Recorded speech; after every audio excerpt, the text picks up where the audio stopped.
This is episode 14 of Soundproofist, and my name is Cary. This is Phill. Today we're going to talk with Tae Hong Park.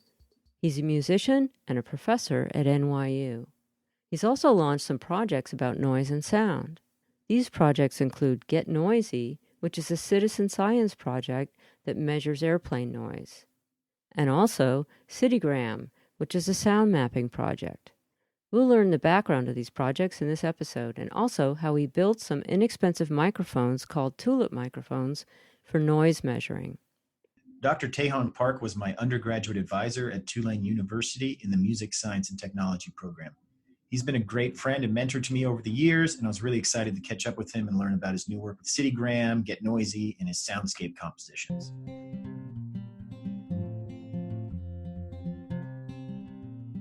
Sure. Yeah, I got into this point in my life, I think, somewhat indirectly. So back in the day, my dream was to become a computer scientist, electrical engineer, and went that route in college. And I soon found out that I had a passion for music. And I started music actually quite late, and I'm currently in the music department at NYU. And that was actually in high school. And the initiative basically was, we need a bass player. I'm like, okay, 4 strings. How difficult can that be? And I was very mistaken regarding more strings, easier, fewer strings, harder, because you have fewer combinations to work with. But that's how I got into music. I was doing it as a hobby, as is probably the case for a lot of people. But then I got into engineering school, did the EECS, and was basically finding myself getting more and more into music. So during the day, doing coursework at the university, and then in the evenings, becoming like a vampire from NOLA, and just improving my bass techniques, and then starting to compose. It was kind of interesting, I think, where composition was a very important way for me to get into music rather than just playing other people's songs and pieces and whatnot. And that sort of led to me coming to the US to do graduate studies and really getting into composition and combining both music and technology. So in my engineering work, but also a more sort of formal entry and exploration of music composition. So that led me to Dartmouth and then to the PhD program at Princeton. And ever since, I've been sort of exploring both areas, in particular as it pertains to soundscapes and noise pollution and whatnot. I started, as I'm sure Philip can attest to this as well, because he's done compositions in this realm too. This genre, let's say, called musique concrète, which is really based on found sounds and sounds of the environment sort of driving the compositional trajectory and process. So that sort of inadvertently got into my sort of mindset, and then writing soundscape type compositions. One is actually called 4813N 1620O, which is the coordinates lat-long, latitude and longitude of Vienna, where I was actually born. And the reason it's an O is actually that it's Ost, not East, right? So there's clues as to what that could actually mean. And sometimes people still come up to me and ask me, what does that mean? And I'm like, well, that's homework for you. So that's how I got into soundscapes, and more recently, when I started the project called Citygram in around 2010, 2011, I had a question to myself. That question was, with Google Maps becoming a really interesting and useful and beautiful, actually, interface to explore spaces, and then Google Earth becoming a thing, or just these interfaces that you could access through the web mapping interfaces, was just very intriguing. But then I looked at the possibilities or this idea of sound maps, and I didn't find anything. And I figured, I guess people are generally speaking more visually inclined than sonically inclined, audio inclined. And that didn't surprise me, but then I also found out why it was actually really difficult, technically speaking, or actually more accurately, socio-technologically speaking, where that idea of a sound map is pretty tricky. And that's what I've been doing as one of my research sort of agendas. That is to come up with a system that would enable and make practicable sound mapping for the people, so that I see it as a community type project. It's very much like actually YouTube, not in the business sense, but where the content is actually provided by the people. And that's a sort of system I've been designing and building and coding since 2010 or so. So these sound maps, like, what was your primary goal? Was it just to, you could have been doing it for noise modeling for architectural reasons and city planning, or it could have been just like Dr. Radici, find a quiet place to go in an urban environment. What was like your primary goal with this? The goal was actually more of a curiosity and thinking about, is this possible? And why is the question, right? Why would you build anything like that? And my feeling was that, or my observation was that it didn't exist. But we as human beings have eyes, if we're lucky, and have ears, have taste buds. So we can see things, we can hear things, we can smell things, and we can touch things, right? So the seeing actually has been taken care of pretty well. If you go to these mapping interfaces, you can look at satellite pictures, you can look at symbolic representations, you can go and do street views and all these things. What is missing, which is a big gap, is the things that you cannot see, right? These non-ocular energies that occupy spaces. And one that's very important to me is sound. So that was the impetus and really the drive to make possible. So the dream would be something like a map that we would be able to access via your favorite browser or whatnot, where you could not just only see things, but also see and hear spatial sound, and also later on other things like humidity, smell. And that's why this project is called Citygram. That's for a very a specific reason. That is, it's not just a sound, but that's iteration one, because I'm not too bad at dealing with sound, and that's sort of my passion right now. And that's sort of like a way to push this forward. But yeah, the goal was to have another layer on top of maps that would represent sound, and then people could use it in ways, hopefully, that would meet their needs and spark other ideas. So ideally, you'd like to maybe build a virtual map that involves all the senses, but you started with sound. Right, exactly. So these non-ocular energies, and I think it's very interesting because as human beings, we walk around places and spaces and we sort of get the vibe, right? Vibe of spaces by all these dimensions of energies or energy dimensions or energy types that are present in a space. But without all those different dimensions, it's more difficult to determine what is going on. And that's also where the AI comes into play, machine learning, and being able to quickly and automatically sense as to what that space might be, opposed to what it is, actually. So we're getting closer to that. And that was a natural fit to what I did for my PhD thesis, which was basically machine learning of musical instruments. So you play a violin, it's like, okay, it's a violin. You play a trombone, and oh, it's a trombone. That type of idea sort of naturally evolved to where I am. I talked to somebody who works for a European company that does mapping and noise modeling. And my understanding is that any city of over 100,000 people in Europe, every 5 years, they need to actually do a sound map for their city and update it.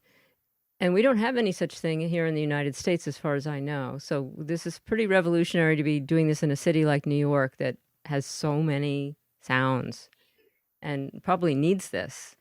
Sure. I think that's a very good point. And I think a couple of years ago, the DoD, a few years ago, published a model, which is basically a sound map that represents, I think, the entire United States of America in terms of basically a heat map. But as you point out, the main issue the main difference between capturing visual things versus sonic things is that sound is very transient, right? So it's actually not possible to even do it like every couple of years. I mean, it is possible, but it's not the right way to do it because it changes. To me, the sampling rate is 44,100 times per second. If you want to get good quality audio, well, the standard was part of the CD sort of standard that Philips and Sony created. So that's the biggest problem, where for pictures and maps, traditional maps, I mean, buildings thankfully don't collapse overnight. Sometimes they do, but in most cases they stay, and the sampling rate of pictures and Google Street Maps and all these maps don't need to be that quickly changing.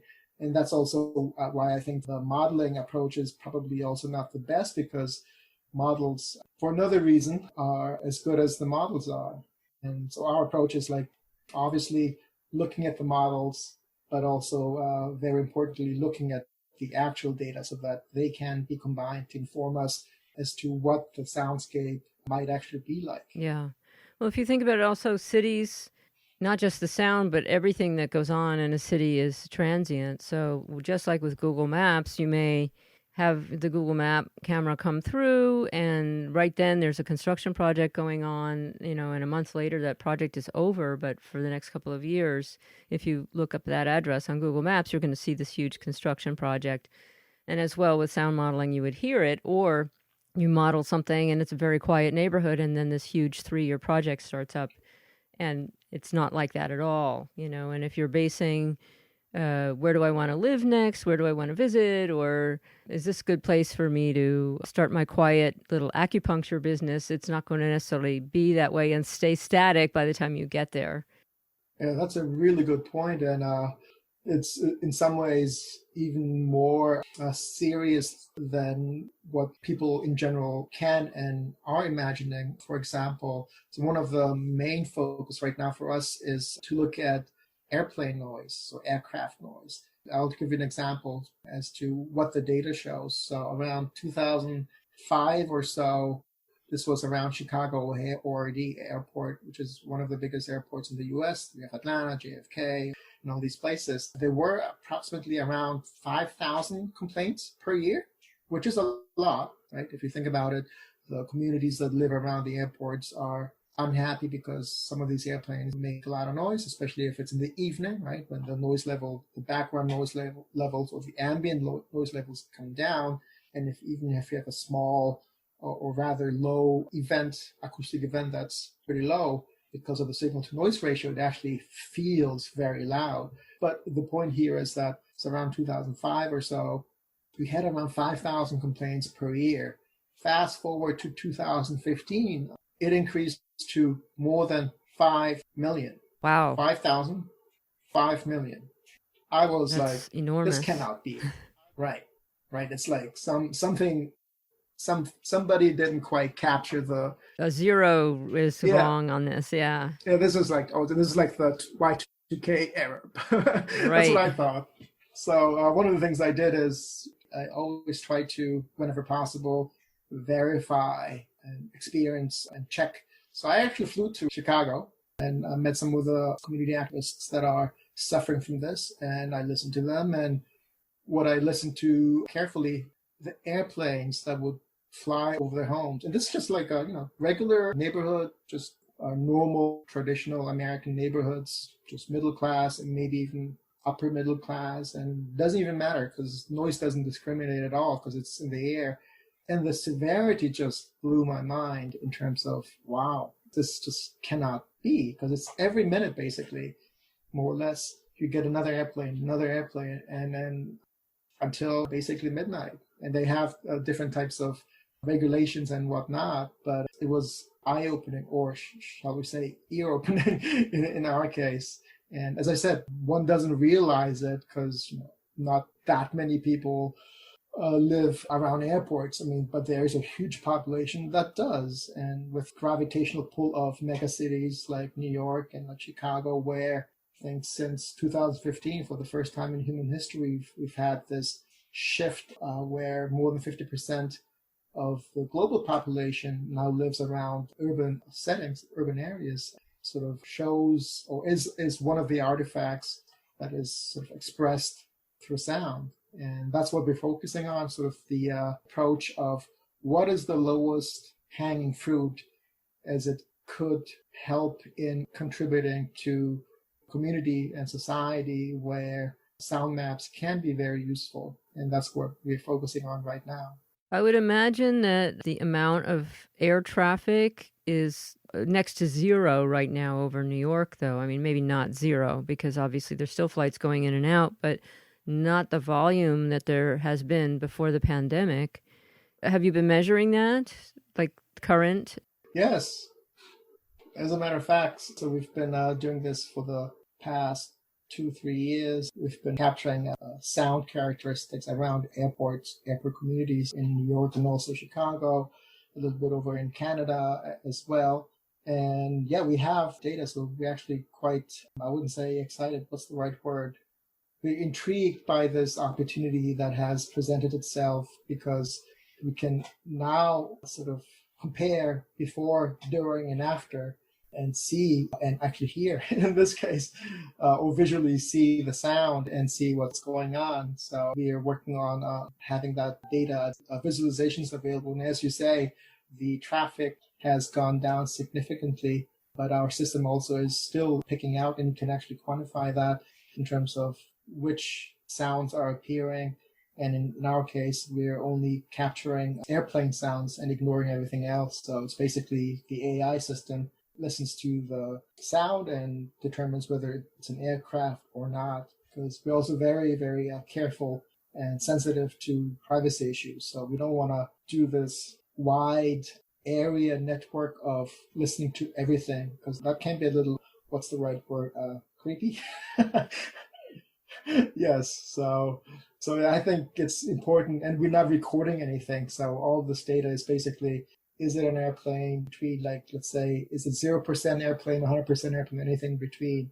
So that type of data where it cannot be really inverted to anything where it exposes people's private information, that's very important to us. So it's like a specific frequency then, and you say, okay, this frequency range is probably an airplane versus a motorcycle on the street. Somewhat related to that, it's one of the great developments or significant developments in machine learning has been the comeback of AI in the context of deep learning.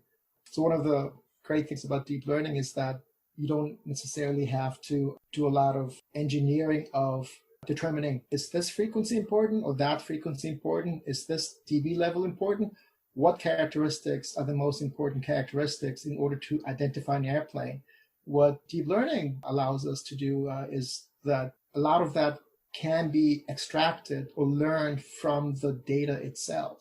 It's a pretty interesting time for us to be doing this type of work where, yes, the certain frequency characteristics and these spectral characteristics all contribute to the system being able to identify or classify whether this is a aircraft sound or a non-aircraft sound. So did you have to manually classify recordings of airplanes first to train this algorithm to then identify airplanes? No, this is, as you say, labeled data, meaning, let's say we have, it's like teaching a kid, right? So, or you teach a kid with a book. So you have all these audio examples, and humans label these audio examples. This is an airplane. This is not an airplane. This is an airplane. It's basically called training the algorithm to learn from the data itself. So a lot of it has been labeled and annotated, and then those annotations have been used to train the algorithm. And then some of it is semi-automatic, where it can do semi-automatic labeling itself and writing or developing the tools to make labeling much, much faster. So that's a lot of where our time is actually spent, making the training process much more efficient. If you have a lot of data, allows you to get the performance up and make it more robust than being more specific about certain things. So I think the other point that I'd like to highlight is when you talked about kind of the ethics and privacy concerns of this. So from what I understand, you were saying is that, so we have this tagged data, this labeled data by humans, so the computer can learn the pattern, airplane, not airplane, classic, machine learning topic. So then once you have new data coming in from users that have their tulip mics or however the data is being submitted to your platform, and then the algorithm can say airplane or not airplane with a percentage of accuracy of how much airplane is this.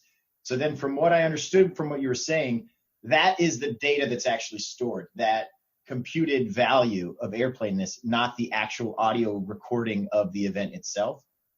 That is 100% correct. It's nowadays, I think, the catchword or the way that this is described sometimes is edge compute, right? Edge computing. So you have the cloud computing, then you have the personal PC, personal computers that you use, and then you have edge computing. And edge computing means that this device, this computing device, is at the edge or at the source. So wherever our system is installed, and we can talk about that a little bit more, it's at the source. And the recording or the capturing of the data happens at the source and never leaves that source. So let's say we have a Raspberry Pi or you have your laptop, whatever, the audio recording never leaves that computer or that device. I think other people are doing it differently, where the audio gets sent to the cloud, and I'm not a big fan of that. So I don't want the audio to leave your device, because that's the best way to bring trust into the system, right? Where you have your own, and then you decide what you want to do. It's up to you. From that edge device, from that personal computer, whatever that may be that you have at your home, only the high level information gets sent, which is it 0% or 100%, or is it anywhere in between? And what is the dB levels, right? So it's like, what's like 65 dB, and that's an airplane of 70% chance. So we try to minimize that potential exposure of any type of private information, including our system does differentiate between airplane sound and a voice, right? But we don't say it's a voice, because at least in this case, it's not relevant. We only care about, is it an airplane or not, because we're looking at airplanes. And airplanes, I think, are machines, so I think airplanes don't have any privacy concerns.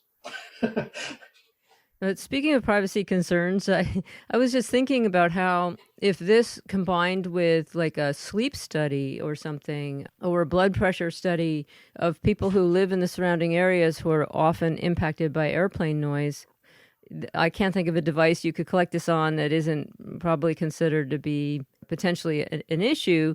I think, you've got Fitbit or Apple Watch or whatever, but you could actually have people maybe filling out a questionnaire and also tracking like what's their blood pressure like, and then map that to actually the time of day when you do have these events, even though they're fewer right now, and see if that has an impact on human health. The reduction of air traffic. Absolutely. And one of our collaborators, he's based in Germany, is actually doing just that, and heartbeats and sleeping patterns as it relates to specifically flight patterns. So he's looking at the heart rates, the breathing rates, how many times you wake up and things like that, as it correlates with flyover airplanes. And one thing that he doesn't have is being able to track airplane noise, airplane sounds, and that's where we're trying to help him. And then you can, as I said, the idea is to have a platform where people can then use it to do their research or their studies or inform themselves, right? And that's the idea. So this is one of those energy dimensions that is missing. And that's why it is this idea that it is by the people, for the people, of the people, right? So that you can do it. And that opens up a can of worms, which is, how do you make that practical, right? How is that actually feasible to do? And then you ask these questions. What does everyone have? And we're using one right now. Well, we all use web browsers. Okay. So let's have it run on a web browser somehow. Then the next question is, okay, we got to install a sensor somewhere. And do you want to have like a 50-ton microphone system? No, we can't do that. So then the question is, what does every home have, most likely? And people are like, I think we have windows. And windows are this sort of view of the world, right? Outside, visual window to the world. So I'm like, okay, so let's turn the windows into sensors. And that's what we created and invented. And there's basically a sticker mic. It actually looks like a sticker mic. You just stick it into the window, and it works on a browser. And then the last question is, well, how do you store that in a safe place? And that's, do you have internet at home? And if you have those three things, a window, browser, and internet, that's where we started. And that's why it took a long time, because one doesn't necessarily make it run on a web browser, because web browsers are used usually for other things. So that took a little while, but we're there now, and it's been we're fine-tuning that system for the past 4 or 5 years, and it's starting to hum, as they say, in a good way. And so these mics, you call them sticker mics. I've heard you call them tulip mics. These are very simple DIY. Someone could make these at home with a little bit of soldering knowledge, I suppose. So there's sort of two efforts. I'm trying to find the mic. One is the tulip mic, which I just put together in maybe 5 minutes, because I had this idea where, how do you make it very easy to make, right?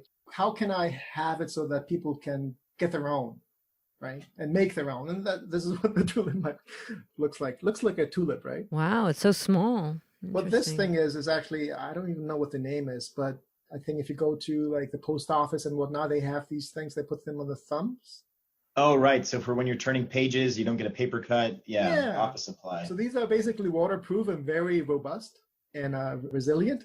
And basically I'm like, okay, I think this can work. And I bought one over at the stationery store. And then I'm like, okay, let's just get one of these inexpensive mics from whatever store you have, and make a hole, make it waterproof with waterproof glue, and boom, it sort of sits outside your window.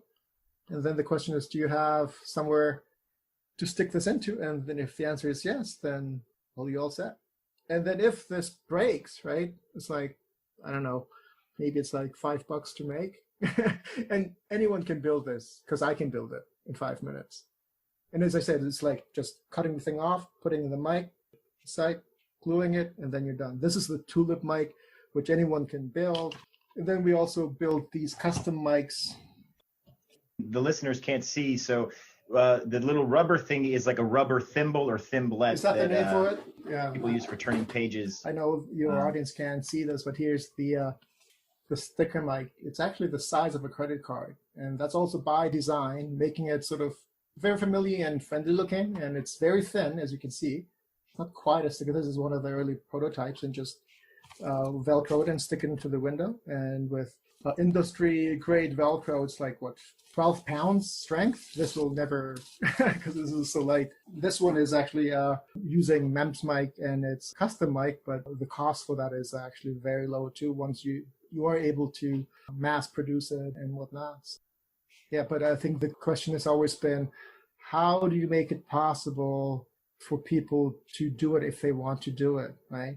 And why is that important? Because it is not something that I can do and I want to do alone anyway. It is for the community. And why is that important? Because you want to scale, right? Because this is different to a camera, because the sound that's happening here and the sound that's happening here, if the distance, there's an inverse square law with sound.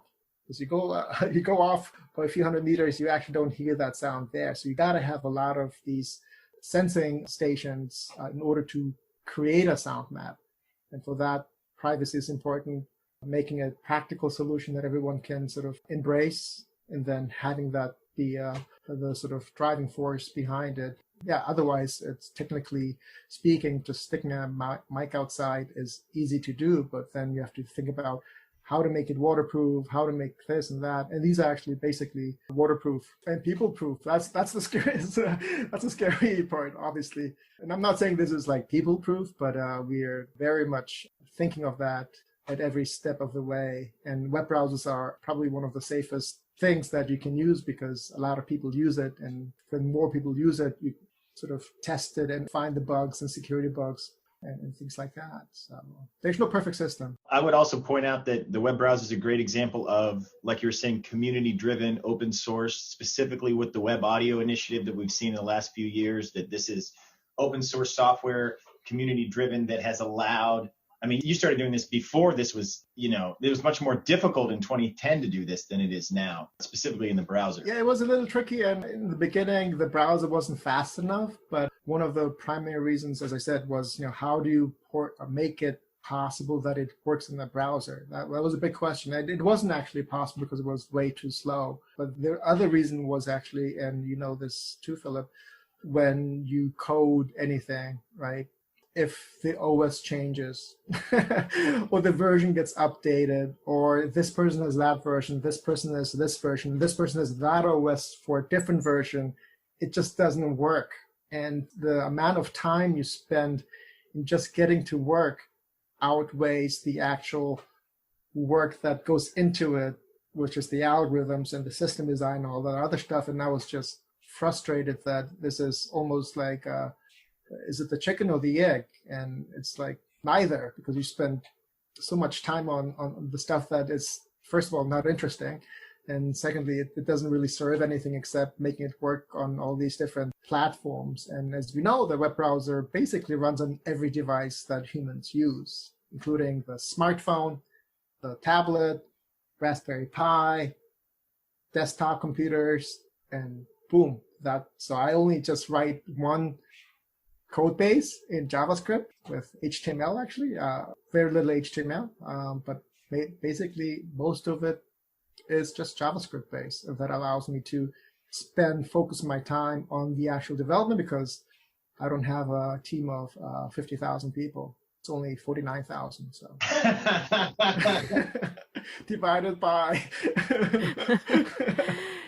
So how much tech support do you find that you have to do for, from some of the citizen scientists? Not everybody is a coder, I'm sure. So do you get calls saying, hey, this thing's not working, and what do I do? How do I reboot it? Yeah, so all those things obviously is an issue, and we're not at that stage where we have everything sort of scaled to that degree, but we want to make it as easily usable as possible. So I think the YouTube model is really what I'm going for. Again, not the business model, but the YouTube that's what people do, right? They upload their media, their videos, sometimes audio and whatever, and that's how it gets created. And if people know how to use that type of interface, then I'm hoping that they'll be able to use a similar interface in that regard, where it just automatically just turn on the thing and just does it automatically in the background. You can actually turn it off anytime you want to.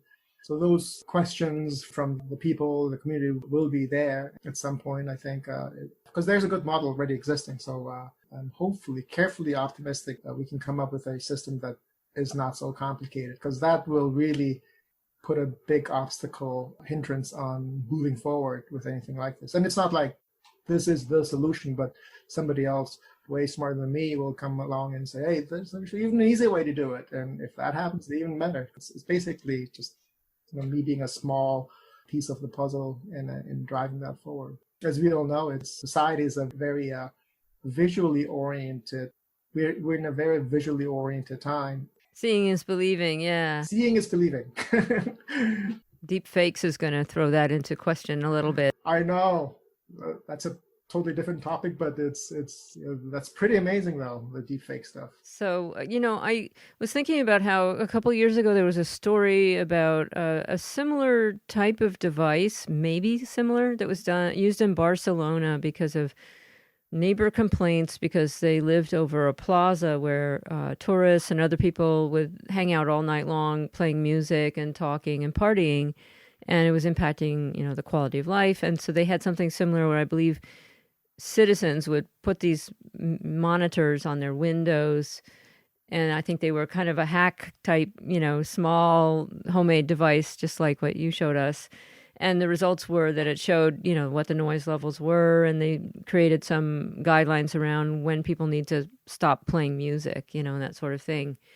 And so I see there's a lot of potential for this if it could kind of, move out even to other cities in the U.S., because New York's not the only city that has some of these challenges, and the only city that has multiple airports flying over residential areas, airports with airplanes flying over residential areas. Yeah, that's a really good point. And this, like that project in Barcelona, is basically a grassroots project, right? It sort of started because of this curiosity, and then it becoming a thing. And the vision is that it becomes a tool for the people. And the way I sort of see this is it can be thought of a new thermometer. So back in the day when Fahrenheit came up with the mercury-based temperature measuring device, right? And back in the day, apparently only doctors had it. Only the experts had this thermometer. The thermometer wasn't like a household thing, right? So what I sort of hope will happen is that sensing your environment is the new thermometer, where you can get a sense of not just the temperature in your home, but also what is the air like, right? What is the sound pollution like? What are all these different elements like that affect you and your family's health, right? Which is very important, obviously. So I see it as a sort of new thermometer that everyone can have, and everyone has. A lot of people nowadays have these resources that are just sitting in their attic. And what I mean by that is we have all these old computers that are really good computers, as we all know, and that are just being replaced every 2 or 3 years in many cases. But those are perfectly fine devices we can use to do something like this. Does it run a web browser? Yes, check. Does it have an audio input? Yes, check. So it's not like you're putting the burden on the people where they have to have these crazy resources to make it work. So it's not like we can do it for you, but you can do this by yourselves. And this sort of repurposing, recycling these old machines that are causing, issues with this environmental pollution is one way to, and this is not a new idea. Again, another sort of reason we use the web browser as a computing paradigm, because it's in itself basically an OS operating system.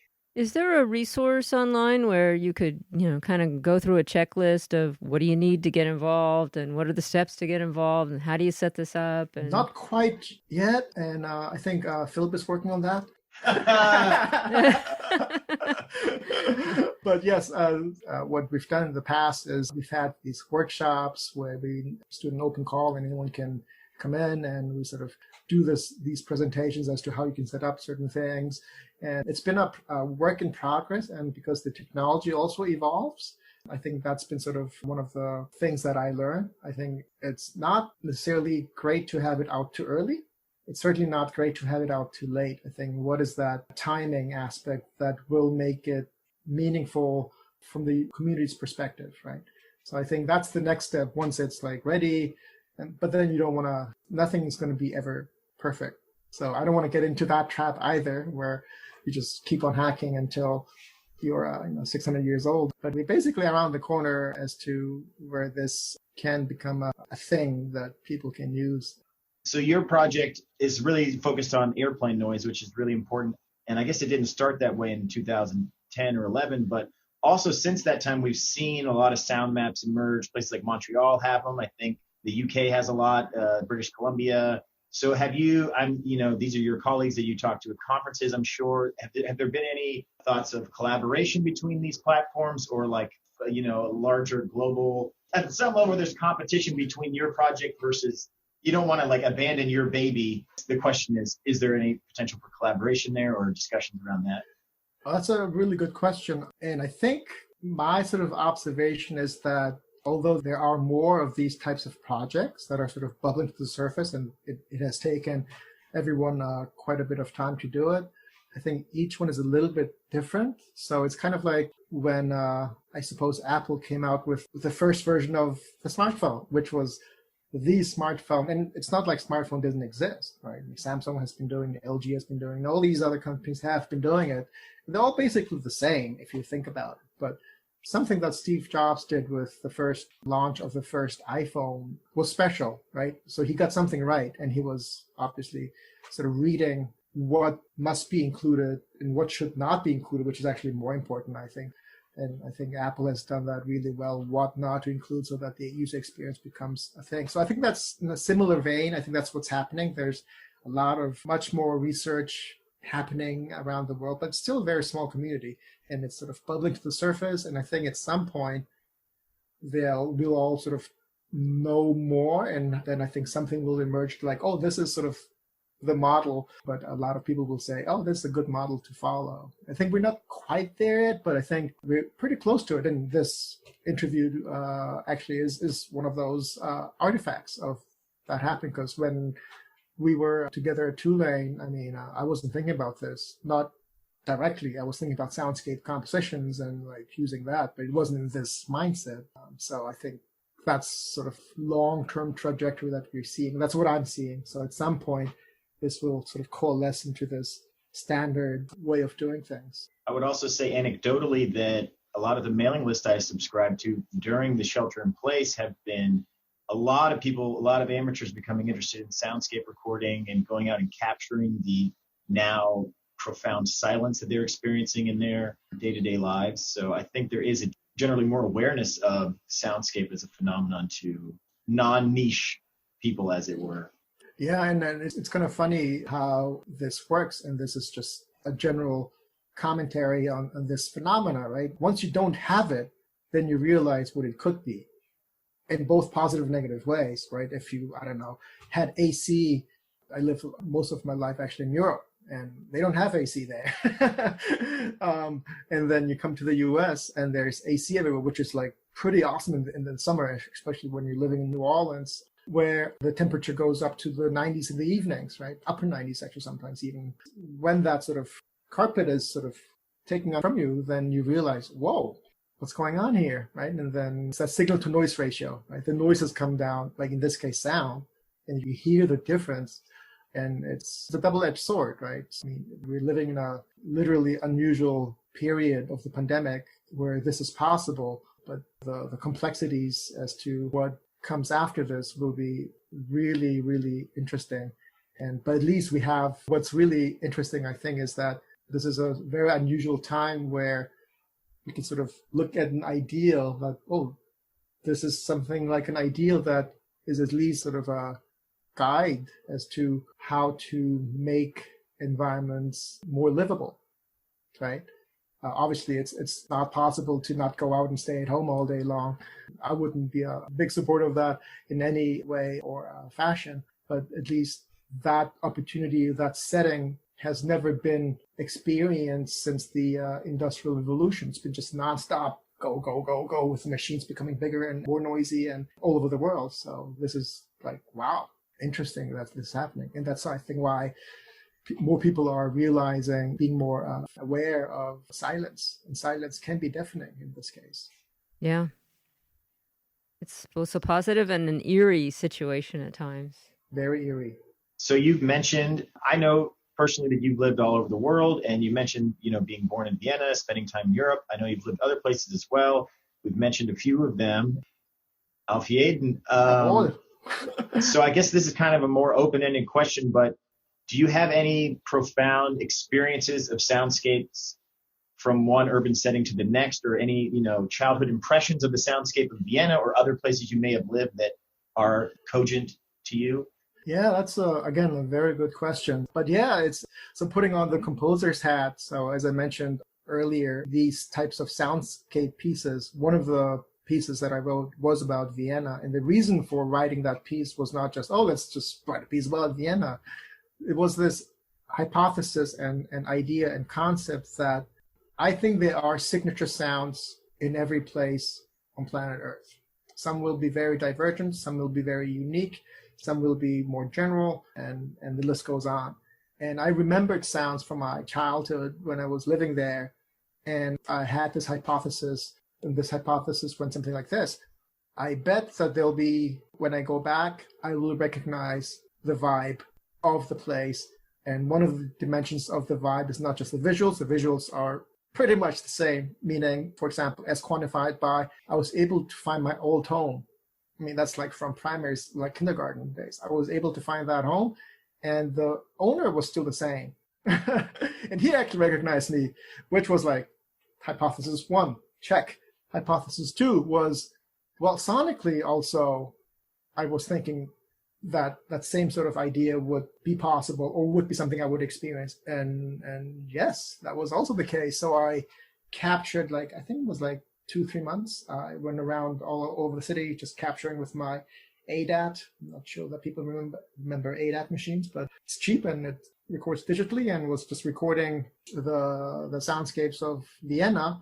And I then went back to the studio and made a piece that's sort of like a traversal, or just going through the city as I'm sort of experiencing the soundscape as it relates to my past, the present, and maybe in 10,000 years, they'll be listening to the piece and like, oh yeah, that's Vienna type idea. And then framed around a compositional sort of format, right? It is a musical piece. It's not a scientific project, but it has like these different dimensions of, one's technology, one is cultural, one is social, one is acoustic, and the other is like urban design, and then history and all that stuff presented in this multimodal medium called music. Yeah, cool.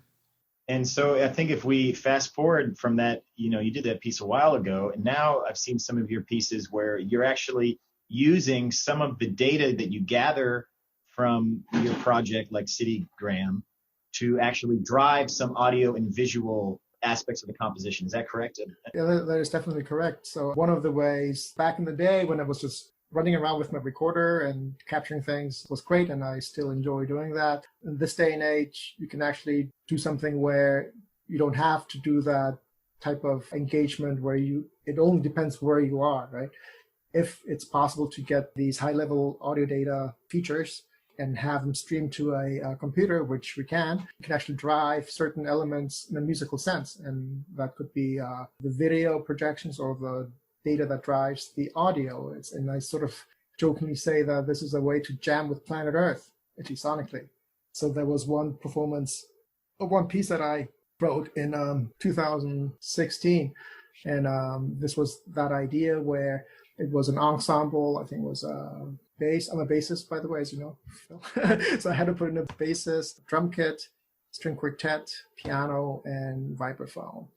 And that was actually done at Carnegie Hall, which was pretty awesome. That's why I had to put in a bass, because I wanted to at least have a chance to play at Carnegie Hall, which is sort of like a lifelong dream for all kinds of musicians. And that was that setting where we had the video projection that was done in real time with sensor data coming into the hall, and then us jamming with it. Was pre-composed or notated music. So the sensors sort of created a platform that would change along with the piece. So this data-driven musical exploration, I suppose one could say. And then installation works where you just have that similar idea, but it's just part of the space and runs 24/7 as it drives the audiovisual elements of that space. And that's part of this philosophy that I have, and I call it sound mapping our world in 3D. One is data-driven, second one is community-driven, third one is art-driven. So we talked a lot about the data stuff, which is the technology. The community, we talked a lot about that, right? Be the people type idea. And the third is, how do you bring awareness, right? One of the best ways to bring awareness is through the language of the universe, which is music. Music is the language of humankind type naive idea that I have. Well, so this is an argument I really want to have with Tae Hong that we might need to do another time, but when people claim that music is the universal language, I posit that it is neither a language nor is it a universal, at least. And that's just based on listening to linguists and ethnomusicologists. But that really gets us in the weeds, I think. And that also belays the point that you're making. Okay. Hold on.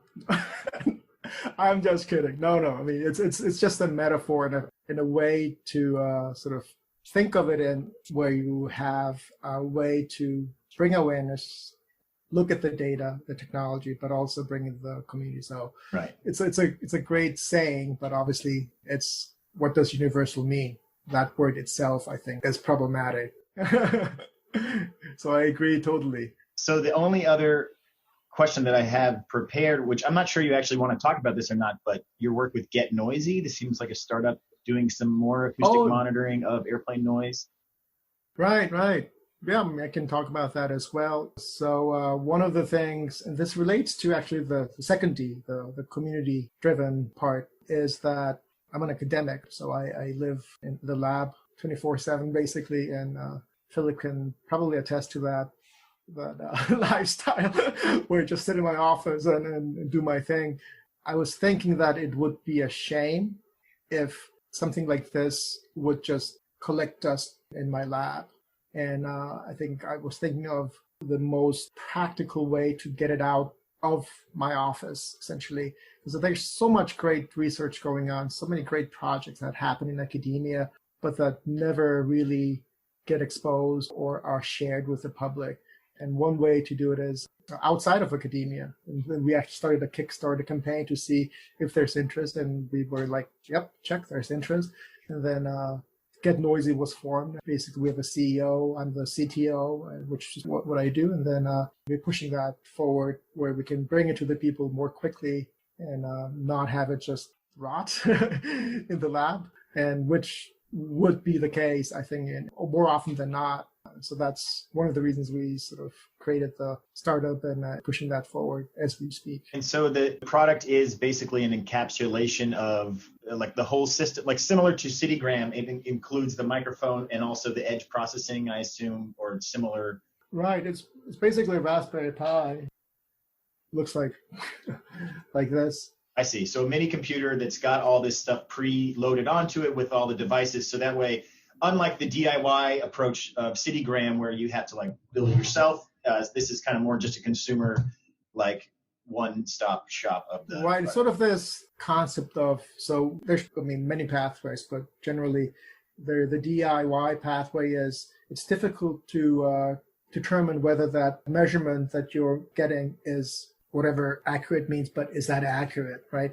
So there's always going to be, and that's great. That's one way of doing it. And in some cases, it doesn't matter if it's that accurate. So when we're splitting hairs with like, oh, it's 1 dB higher or lower, or 2 dB higher or lower, I don't think that's a big issue. It's like, I make this case oftentimes when I see, Ferraris in New York City. I'm like, we're going at like 2 miles an hour and you have a Ferrari. I'm like, okay, I'm not quite sure that in terms of speed, it makes sense to have a Ferrari in New York City. It's probably better to just get the bus. I use the subway all the time.